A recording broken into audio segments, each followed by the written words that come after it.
How would you like a 15% discount to my daily email, the stack of stuff, the show notes, discounts to the conference, all of that? All you need to do is text the word show to 33777.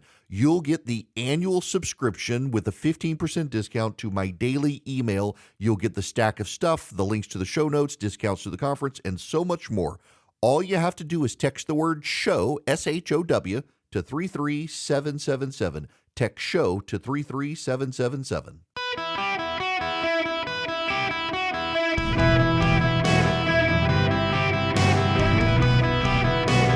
Welcome to the Eric Erickson Show podcast, Hour 3.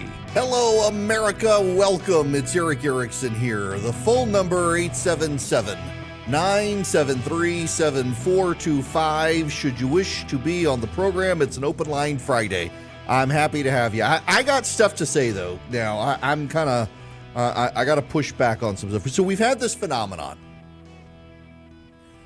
This is not just a phenomenon of my show because I don't listen to talk radio. And the reason I don't listen to talk radio is when Rush was around and really was as much a mentor as a friend, I could ask him anything about radio. And he's the one who got me into radio, guest hosted for him over the years. And one of the things he told me was he doesn't listen to talk radio, and I should not either, because I inevitably will hear someone say something. And if I say something like what that person has said, well, then I might be accused of stealing from that person, and better not to listen and to get other people's ideas in my head when I can come up with my own ideas, because it's my job. And so I don't listen to talk radio anymore. But I do talk to talk radio show hosts, many of whom are friends of mine. And we've all been dealing with this weird thing where some listeners who identify as on the right call in and really do root against this country, that we're getting what we deserve. We're no longer a good country. And I got to say again, and I've said it so many times in the last 2 weeks, it's getting redundant to say, but seriously, we are catechized by the people we surround ourselves with. We begin to reflect the people we surround ourselves with. And there are a lot of people who listen to talk radio, who are politically active, who are surrounding themselves with people sowing doubts about the integrity and goodness of this country, and they've decided to hate the country. And the chief part of this is the people who have swapped God for politics as that which they worship. We got a bunch of idol worshipers, and you can tell the idol worshipers by the people who have the sense of hopelessness in their life right now about the state of the country based on who's in charge of it. We are a flawed nation, and we're flawed because we're a country of people, not angels. People are stupid. People are sinners. The whole reason I'm a conservative is because I know we're all sinners, and I want as few in charge of me as possible, so I'm a small government conservative. There are a lot of people out there on the left and the right who equally now despise this country, and all they can see are the flaws of this country. They refuse to see the good in the country unless their people are in charge of it. We see this play out on a daily basis with phone calls to this talk show, people rooting against this country, purported conservatives, people on the right rooting against the United States of America because the Democrats are in charge of it. The wokes are in charge of it. Look at what they're doing in schools, indoctrinating kids. This country's so bad these days. You know, there are portions of this country that are bad. San Francisco is a great example of it. In St. Louis, Missouri, I think it's very notable. In St. Louis, Missouri, they have an LGBTQ whatever alphabet gang curriculum in schools, and they've just exempted Muslim families from having to take it. Why the hell is there an alphabet gang curriculum in a public school to begin with? Yeah, there are problems in this country. There are problems in every country. But I'd still rather be an American than be in any one of those other countries. And that's part of the issue here, is that people who are hating on this country can't really name any other country they would go to. Like, for example, there's been this fascination on the right about Viktor Orban and Hungary. You don't want to live in Hungary. I go live in Hungary. See how you like it for a while. It's easy for you to bash this country and get away with it because you're going to get away with it. than it actually is to go to another country, live there, and attack that country. Look at Alexei Navalny, dead in Russia. He was a critic of Vladimir Putin. Not only have they killed him, but this evening, their time, it's overnight there, protesters are being beaten in the streets for protesting his death. In this country, we've seen rioters storm through and burn down middle American cities, and they got away with it. In Russia, not only would they not get away with it, which you and I can agree with, but a lot of them would die, which I wouldn't agree with. In this country, your vote still matters, and some of you have so imbibed the hatred and lies of people to tell you that your vote doesn't matter, you've given up on the country. Because you made the country your God. You don't actually, you give lip service to the God of all creation, but you worship the God of politics. And when the God of politics doesn't transactionally give you what you want, you get angry. You give up on hope. You can't see the goodness in your neighbor who disagrees with you politically because politics is your God, so that person's a heretic because they disagree with you. And this is on you. It's not on me, and it's not on the country. The country's not to blame for this. I'm not to blame for this. You yourself are to blame for this. You are catechized by those you surround yourself with, and you've chosen to surround yourself with a group of so-called right-wing America haters who see doubts about this country's future, doubts about this country's integrity, and doubts about where this country is headed, and you've decided to give up on the country, just like the left has. And it really is this horseshoe theory in politics. The idea of the left and the right comes from 1789 and the French Revolution, where the people lined up in their French assembly. Those who supported the king and the world order that existed were on the right. Those who wanted revolution, the radicals, the socialists, they were on the left. And that spectrum, right versus left, continued. Right wanted law, order, and respect for the existing order. The left wanted something new, wasn't so concerned about the law. They wanted revolution. In the 1930s in this country, it became noticeable to political scientists who had bought into the spectrum of right and left that there was actually, to some degree, a circle or a horseshoe. The people on the far left and the far right behaved and acted a lot like each other. They had a lot of the same ideas, but one on the right would package things as authoritarian, on the left totalitarian. The ones on the right would be National Socialist. The ones on the left would be communist. But what's the difference between the two? Really nothing other than who's in charge and how their power is exerted. It's the same thing. Communism and Nazism are just kissing cousins of the same basic ideas. Now in this country, we see this playing out with, on the far left, they believe the United States is a imperialist, white, colonial, racist power that does not deserve to be in charge as an oppressor. And on the very far left, on the far right, the Tucker Carlson's the world where he lines up now. This country is bad and evil. It's so filled with sin, it's beyond redemption, and we need a new world order. The United States is unremarkable except in its vanity and its pride and its gluttony and its greed and in the depravity of its people. They're on the same side, and their side is betting against the United States. And it's a choice on your part whether or not to bet against the United States. I don't. I think the United States, as the leader of the free world, makes the world a better place because I think we are a super country. I know people who say, well, everybody believes their country's the best. Actually, no. Most people believe our country's the best. That's why we have this flood of humanity coming across our borders.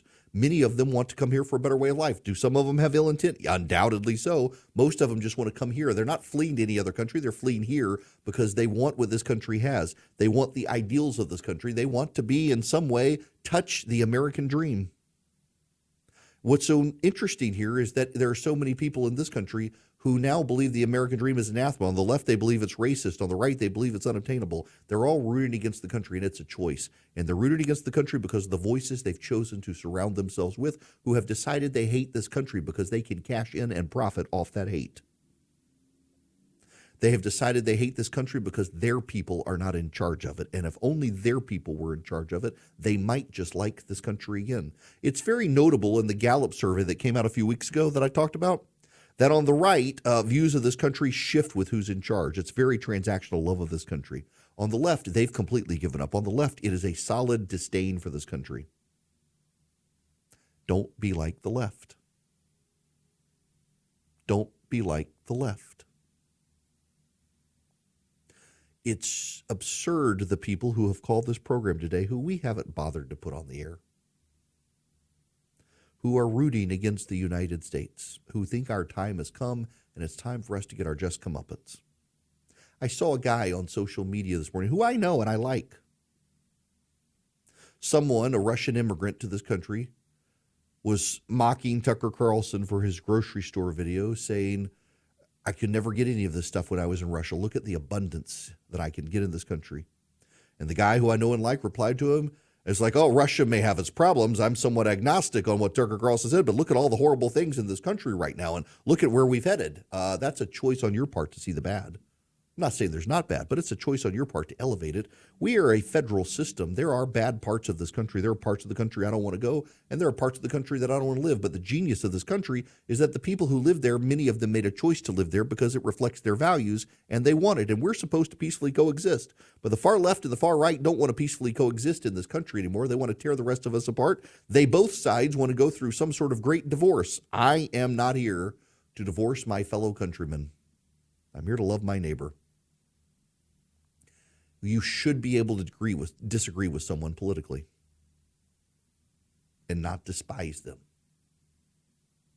But too many people worship politics now. And when you worship politics, the person whose politics are different for you is not an opponent, but a heretic. And when you see them as a heretic, you see them as an enemy. In fact, much of politics these days is about tribalism and who's on whose side and who's the enemy and who's not. And it can turn on a dime. The great thing about being a person of faith first is that you know God's got this. I hear so many Theo bros on social media talking about the problems in this country and the brokenness of this country and the sins of this country. I'm like, y'all really do think that if you don't do something, nothing's going to happen. What about the Holy Spirit? God's in charge. He'll take care of it. All things work for the good of those called according to his purpose. But too many people who worship politics don't see it that way. They're betting against the country. Some of them are doing it for profit. It would be interesting if the Tucker Carlson of 10 years ago could hear the Tucker Carlson of today do what he's doing and wonder why. Has he embraced his Bill O'Reilly critique that that's not a real person, that's a character on TV on display to make money? Probably. It's your choice who you align with in this country. But I want to be very clear to you, I am not going to align on the left or the right with people who hate this country, who think its days are numbered or that its days should be numbered, because those are the people who are willfully malcontented souls who worship at the altar of politics, who are transactional at best and deeply broken people. The United States has flaws. We're always intending to be a more perfect union, a more perfect republic than we are. We're not a perfect country. We've got deep flaws. We got Joe Biden as president. But would I rather live in another country? Absolutely not. We're still the best country. We're still the best country. In fact, we can talk about our flaws. We can talk about our problems. We can talk about our leaders in pejorative terms, and we're not going to die tonight. And for those of you who say, well, what about the January 6th people? Well, maybe they shouldn't have stormed into the Capitol. What about Donald Trump? What about Roger Stone? You mean the guys who are still alive and living in their own houses and get to fly in private planes?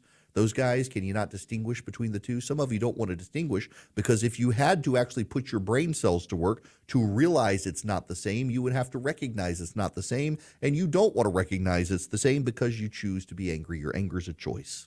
Your victimhood's a choice, and your hate of the country is a choice unbecoming of any American. It is the choice the left in this country made in the 1950s and 60s when the communists co-opted their movement. And I can only lead myself to believe that at some point, some malcontented foreign souls have tried to co-opt portions of the right and turn it against the American nation, just like so many portions of the left were co-opted by the communists back in the day. Who has co-opted your brain? The people you've put into it to tell you this country is bad, irredeemable, or doesn't deserve what it has today. You've been listening to those voices. You should probably get them out of your head. You have been catechized by malicious people who hate this country, and you should not. because I suspect most of you have not been on planes traveling this world to go to other portions of this world, to go to other countries and see what they had. And if you did, when you got beyond the tourist traps and the shiny buildings, you would see that there is no country quite like ours. We are unique. We are special. We are the best. I make no apologies for it. And if you want to tell me that we're not, or we can't afford to be, or we shouldn't lead the world anymore, well, I'm happy to pay for your ticket to fly to some other country to live, and Delta is ready when you are. Welcome. It is Eric Erickson here. The phone number, 877-973-7425. Should you wish to be on the program, very happy to have you. Let me go to the phone here. Mike, welcome to the show. Hey, Eric. How you doing today? Good. What's going on? I just wanted to, I don't think you talked about it yet. The Ukrainian guy, the DOJ arrested him for lying about the Bidens. And this, to me, is huge and it's very disappointing, I might add. What are your thoughts on how this affects who was it? Was it Robert Heinlein? Somebody had 3 laws of government, and one of them was always presume the decisions of a bureaucracy are made by its enemies. What a dumb thing to do. Now, if you guys don't know what Mike is talking about, one of the guys who signed the one of the affidavits about what Hunter Biden did has been arrested by the FBI and charged with lying, I think obstruction of justice and some other things. And this is one of the key witnesses in the impeachment investigation. It was bad form to do this. Here's what let's just say, for example, that you really do think that he broke the law, that you really do think he committed a crime. You know what you do is you indict him so that you capture the statute of limitations, then you freeze it. You don't go round him up. This does exactly play into the hands of the people criticizing the Biden administration for behaving, for example, like Vladimir Putin. It was a stupid, stupid thing for them to do. Merrick Garland himself the whole thing is ridiculous. They should not have done it. Now, I'll tell you what you should do is go to Vision Computers. Listen, let's say you're in need of a new computer, and the thing that you loathe, the thing that we all loathe when we have to get a new computer, is you got to move all your files, and then it's not going to be set up the same way. You got your macros set, you got your program set, you got your files on your desktop saved in such a way. Vision can take care of that for you. They can transfer everything over to your new computer. So they've built you a new computer that's better than your current one. It's faster, probably even cheaper. And then they transfer everything over. It's just a marvelous, marvelous setup. And then they can be your IT solution so that if you ever have any questions about it, you can call them, and instead of queuing up, standing in line, and maybe they'll call you back later, they answer the phone in 15 seconds or less. And on the rare occasion they're overwhelmed, they'll take your phone number and they'll call you back as soon as they can.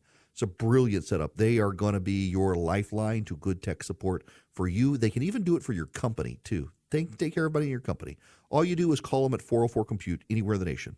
404-COMPUTE, 404-COMPUTE. You can go check them out at visioncomputers.com or call them at 404-COMPUTE. Tell them I sent you. You'll thank me later. Welcome. It is Eric Erickson here. The phone number 877-973-7425. Ezra Klein, the left-wing blogger, podcaster, writer, is now coming out saying that we need an intervention, and Nancy Pelosi and Barack Obama need to get Joe Biden to step out of the race. We'll get there. But first, let's go to Jarvis calling. Okay, now, Jarvis, are you a human or are you Tony Stark's computer system? No, I'm 100% human. Excellent. Welcome. Yeah, thank you. Hey, Eric, I'm a self-proclaimed news junkie. I absorb more than my fair share of news from different sources. I agree with a lot of what you say. I disagree with a lot of what you say. But you struck a chord with me in your previous segment when you said when you look around, and I'm paraphrasing, when you look around at the world and the conditions, it can become overwhelming. But you take solace in the fact that God is in control. I've said that so many times as I, consume this horrible world news and look at the state of affairs in the world. But then it occurred to me one day that, also slavery, and I'm an African-American male, slavery took place, while God was under control. And I just was curious how you reconcile the peace and the solace that you would take as a believer, as I am, but at the same time understanding that, the world could implode while we're taking solace that God's in control. Yeah, that's actually a great question. Paul actually writes about slavery in Scripture, about that God is not here to at this time undo the unjust structures of the world, but to bring justice overall. And that in first, what is it in Titus or which have you, the tries to get the slave master to the slave to reconcile and see each other as brothers. God was not coming, or Christ was not coming to upend Caesar's world, but to bring about a new world that would take time. I will do one more directly for you, Jarvis, than the institution of slavery. My wife has an incurable form of cancer. There is nothing I can do on heaven or earth to save my wife from her That's cancer. Right. And I will tell you that life isn't fair and life sucks. And I do sometimes wonder, God, why do we have to go through this? But then I remember the story in the history that we had. God loved us so much that he was willing to come to this God-forsaken place as a man, live a perfect life, was tortured, beaten, battered, bruised, crown of thorns placed on his head, nailed to a cross, spear stabbed into his side, and he died. And if that was the end of the story, well, I would not have much hope.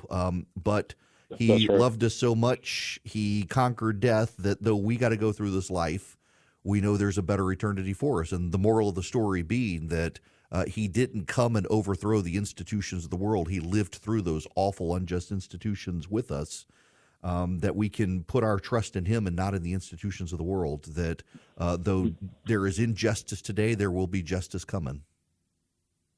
That's awesome, Eric. That is the perfect answer, and that's the piece that I was missing and sadly forgetting, is that our heaven is not going to come here on this earth. It's to endure and to obey and receive our reward on the other side. Yeah, I gotta say, and I'll keep you on here. I won't cut you off on this one. Life sucks sometimes. It is not fair. And you look at people who get away with all sorts of bad things, and you wonder, how could this be so? And honestly, it's one of the reasons I take comfort in the doctrine of hell, that people may escape justice in this life, but they're not going to escape God. And that gives me comfort, that all of us should face his justice, but we can put our trust in Christ and be given a grace that we don't find. And our job as believers in this world is to love our neighbor, irrespective of where they are in life. Try to be a good neighbor. And sometimes that's really hard. I mean, there are days where I don't even love my kids, let alone my neighbor. I know what you mean. But it's hard, man. It is. And sometimes you look at what's going on and you're thinking, how on earth can there be a God? Look at all this stuff. And then I remember, look at what happened to him. And I believe it's true, so I can get through it. Absolutely. So thank you for the call. I appreciate it a ton. I hope you have a fantastic weekend. Not to get all theological, but so during commercial break, I don't want to go into the beginning of the conversation, but so Philip was saying they had to leave somewhere early last night because their kid was exhausted and was having a meltdown. They're 11-month-old. I was like, you got to embrace the ability of your kid to get shot and stuff. I said it's like the upside of having a wife with cancer. Didn't mean it that way, but you got to take your wins where you can get them. My wife has cancer, and I can tell you, I'm more likely to throw down the cancer card than my wife. Like, I'm sorry, we can't come. She's not feeling well. I'm sorry, chemo issue. Sorry, we got to get out of this. My wife's like, I will plow through it. Come hell or high water, I'm going to this thing, even though I'm miserable. It's like, no, sometimes throw down the cancer card and just say, no, I'm not coming to this thing because I don't feel good. I got cancer. She does not want to do it. I'm the one who wants to do it. And then, of course, she will point out to me, it's like, dude, you've been sick for 3 days and you're still at work. You haven't taken a sick day. Why don't you throw down the I'm sick card? Well, to each his own, I suppose. Touche, I would say. It is so easy. We might as well just Forget everything else I was going to talk about. Jarvis, this is your fault. Tony Stark computer that you don't claim to be. I actually love the name Jarvis, by the way. I think it's a cool name even before Tony Stark turned him into a computer. But it is really easy. It's real easy to slip into despair these days. Hey, y'all, it really is easy to slip into despair these days. Because we have a 24/7 news cycle, and if it bleeds, it leads. It really, if it bleeds, it leads. The despair is all over the TV because the doomsday scenarios, they're the ones that get people coming back for more. Am I going to die today? I better turn into the news and find out, am I going to die today? The catastrophizing that you see on the TV news, it's good for ratings, but it's so easy to process it.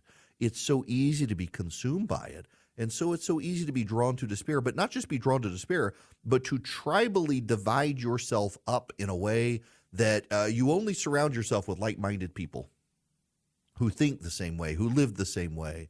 And then you lose touch with people. You fall out of touch with those who have a different worldview, and it becomes very easy to see them as bad, or you don't know anything about them. It's like the left for so long in this country has had the hardest time articulating the arguments of the pro-life movement, while the pro-life movement can do a very fair job of telling you why people support abortion, even if they disagree.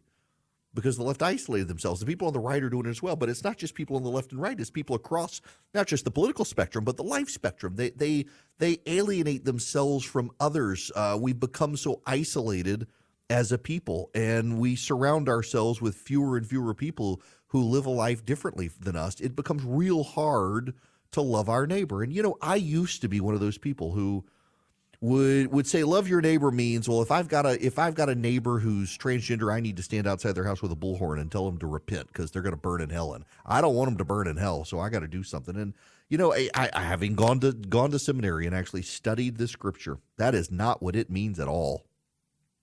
In fact, when Jesus says you'll love your neighbor, he was casting this in a frame of Roman society where he didn't come to upend the world of Caesar, but he came to pull people out of it, but in the process of pulling it out of it, to have them reflect that new world.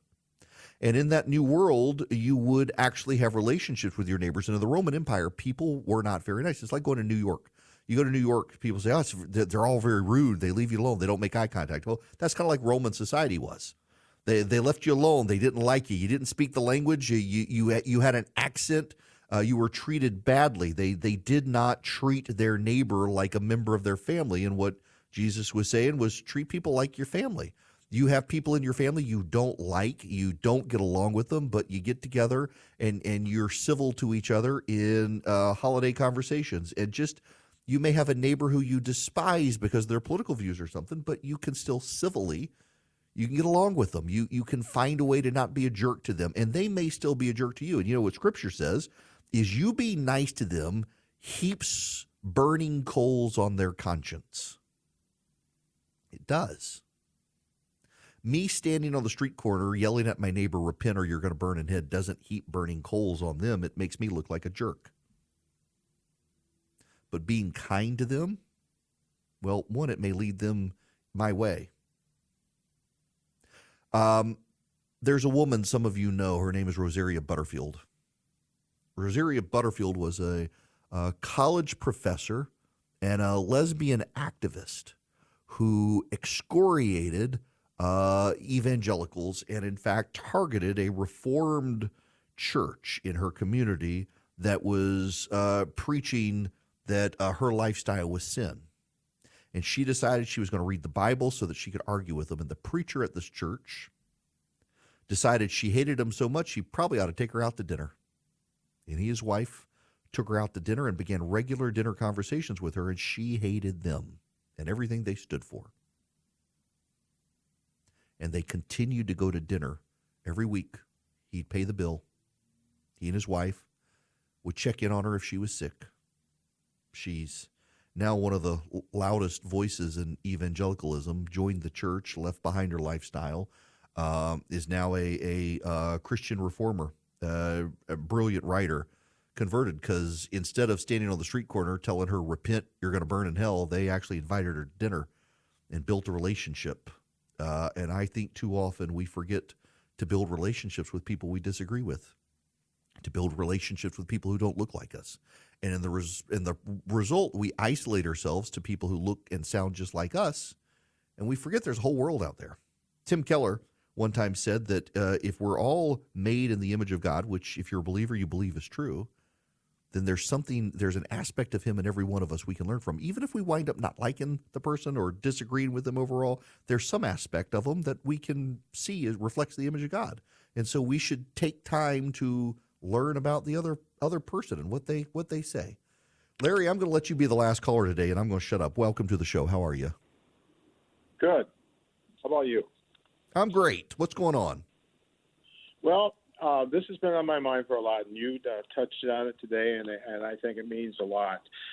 Yes, religion is part of our country, one nation under God. And when you stand up there and take an oath of office, no matter what it is, presidency, the Homeland Security chief, whatever else, you take an oath and you place your hand on a Bible, I think that's what they did. That oath is not to be broken. That oath is not only to us here in the United States, but it's to God. Mm-hmm. And God does not like people who break oaths. I agree. And I made a promise, and I went through a divorce, and that's hurt me, and I hate that. But I know I did wrong, and the other party was too, so there we go. But I don't know how these people that are in office that don't do their job, that completely forget about what they're supposed to be doing, what they swore they would do, and now God's going to be judging our country and them. You know, I got to say, well, first of all, he's going to judge everybody, including our country. I mean, that's scriptural. He's no country lasts forever. I just refuse to bet against America right now. We're only in decline by choice. But again, you're either going to face justice in this life or the next, and I think a lot of our politicians on both sides of the aisle should be more mindful of that. And I think, frankly, when you have a president of the United States who declares himself a practicing Catholic and Christian, he probably should be a little more mindful of that himself. There will be justice in this lifetime or the next. Now, we got to move on. Sorry, folks. I blame Jarvis again, but it was a good conversation. Jarvis, I'm glad you called. Y'all, Swiss America is trying to teach you how to save your hard-earned assets because, I mean, you see what's going on in Washington and with the economy and the economic turmoil around the world. And more so, I've become more and more mindful of the number of businesses that don't want me to pay in cash and then use your credit card in some cases. They want to control what you can buy with. I talked to you the other day about a credit union that changed the terms of its service, that you couldn't use your debit card from that credit union to be able to buy a gun. It's a secret war on cash. Swiss America has a report out on it. It's free. You should read it. You can get it by calling or texting my name, Eric Erickson, to 800-289-2646. The all-out war on cash includes digital forms of currency, government and business together conspiring against you and how you spend your money. Get the Secret War on Cash report for free. Just, again, mention Eric Erickson when you call or text 800-289-2646. That's 800-289-2646. You can also go to SwissAmerica.com/Eric. SwissAmerica.com/ERICK, or call or text my name, Eric Erickson, to 800-289-2646. Get the Secret War on Cash report completely for free. Message and data rates may apply. Hello there. Welcome. So I gotta say I'm deeply frustrated. We're waiting for the verdict in the civil fraud trial of Donald Trump. We expect a verdict today, according to media outlets. They are breathlessly, they don't know what to cover, Fani Willis or this trial in New York. And of course, the judge is going to wait until after I'm off the air to render the verdict. I can tell you what's probably going to happen, given the way the trial is going, is that Trump is going to lose and he's going to have to put up a lot of money to appeal. He is being bled dry, whether you think it's deserved or not. but it's still not like Navalny in Russia. I mean, the man's got an appellate process. He's alive. He's not poisoned. He can still fly around on his plane. The inability of people to distinguish these days is remarkable. But I suspect he's going to lose based on the way the trial has gone.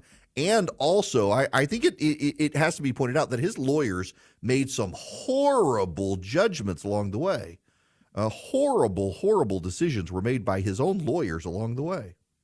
Now, I got to get to Peggy Noonan, because Ezra Klein today has come out with a podcast. Ezra Klein is a left-wing voice, and Ezra Klein says that it's panic time. The Democrats need to do an intervention. They need to get Biden off the ballot. There's time. This is Peggy Noonan today. The only time Democrats get excited now is when the subject is Donald Trump. Then they get marvelously worked up. An official of the administration called to let off steam. Trump says NATO doesn't pay its bills. Has anyone noticed the irony? Donald Trump is the biggest deadbeat in history. How many hundreds of contractors did he stiff through his career? Blah, blah, blah, blah, blah. But when the subject is Joe Biden, they're depressed. They have accepted that he is the inevitable nominee and explains the reasons. I can't get myself to buy them. The thinking is too limited, too weary, and defensive about life. And so, a last stab at why it doesn't have to be this way. Mr. Biden is stuck at 39%. Mr. Trump is leading. A large majority of the country thinks he's too old for the job. It's not that his walk is slow or stilted, not that he occasionally loses his thought. It's that the presidency is a speaking role and he can't make a sustained case on Ukraine, Israel, illegal immigration, all the great issues. This leaves things confused without a central voice and makes people nervous. There's too much mystery around the White House. They say he's fine when he's well rested, but events don't knock softly on the door and ask if you're ready for them. This is what Democrats argue. There is nobody else, but there is. Here we summon the usual names, starting with Gavin Newsom and more, but there are others. And then she goes through all the Democrats' excuses and say, you've still got time, Democrats, if you really want to win, but you don't seem to want to win. You just seem to want Joe Biden. Y'all, the polling hasn't been wrong so far, and that same polling that's been right so far has Donald Trump kicking Joe Biden's butt.